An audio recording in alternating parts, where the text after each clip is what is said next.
घने जंगल के बीच एक खुली जगह पर काले कीड़ों की एक विशाल सभा लगी थी। आकार में वे साधारण चींटियों से लगभग 4 गुना बड़े थे। चिंता का विषय भी बड़ा था। वर्षों से चली आ रही उनकी परंपरा अब संकट में थी। परंपरा यह थी कि कुछ मेहनती कीड़े दिन रात जुटाकर भोजन ढूंढते और बाद में पूरा समुदाय मिलजुल कर उसे बांट लेता। लेकिन अब हालात बदल रहे थे। कई कीड़े शिकायत कर रहे थे कि मेहनत कुछ लोग करें और खाएं सब लोग, यह अन्याय है।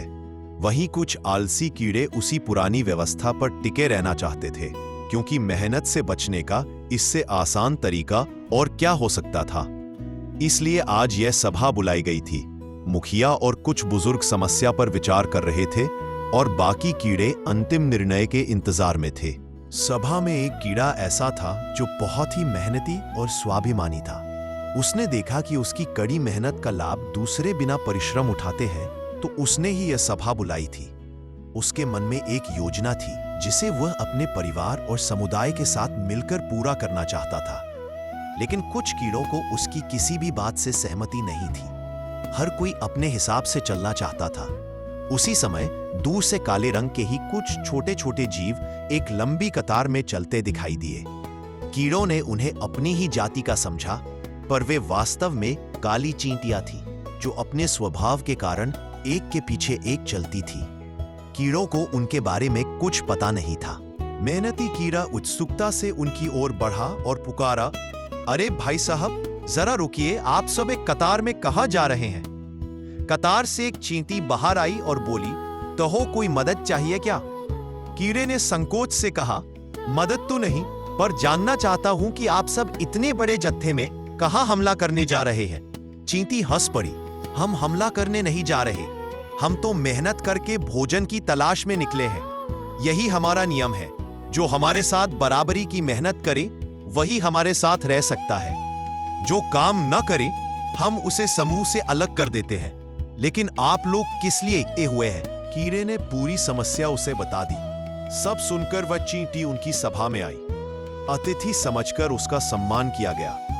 उसने भी वही नियम बताया, मेहनत बराबर भोजन बराबर, और कहा कि जो चाहे उनके समूह में शामिल हो सकता है। चींटी दरअसल उनके समूह की सरदार थी। उसके जाते ही मेहनती कीड़ा उत्तेजित हो उठा। हमें भी इन चींटियों के साथ शामिल होकर मेहनत करनी चाहिए। पर बुजुर्ग कीड़ों ने उसे समझाया, बेटा, जिनके बारे में तुम्हें कुछ भी पता नहीं, न उनका स्वभाव न उनका रहन सहन, उन पर कैसे भरोसा करोगे? परिवार छोड़कर अनजानों पर विश्वास करना खतरा भी बन सकता है। लेकिन वह जिद पर अड़ा रहा, किसी की बात न मानी और अगले ही दिन चींटियों के समूह में शामिल हो गया। रंग रूप एक जैसा होने के कारण उसे आसानी से स्वीकार कर लिया गया।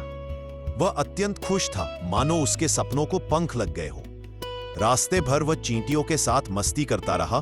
कभी उनके ऊपर चढ़ जाता, कभी 2-4 चींटियों को अपने ऊपर बैठा लेता। तभी अचानक आगे भगदड़ मच गई।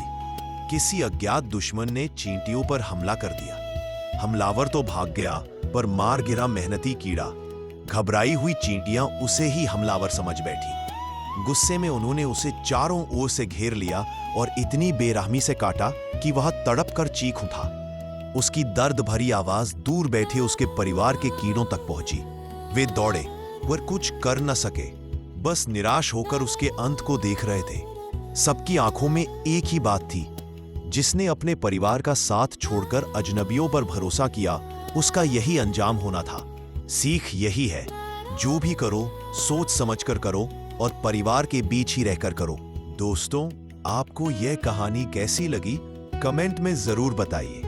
अगर पसंद आए तो लाइक और शेयर करना न भूलें। और ऐसी ही नई व रोचक कहानियां सुनने और देखने के लिए चैनल को सब्सक्राइब कर लीजिए। धन्यवाद। फिर मिलेंगे एक नई कहानी के साथ।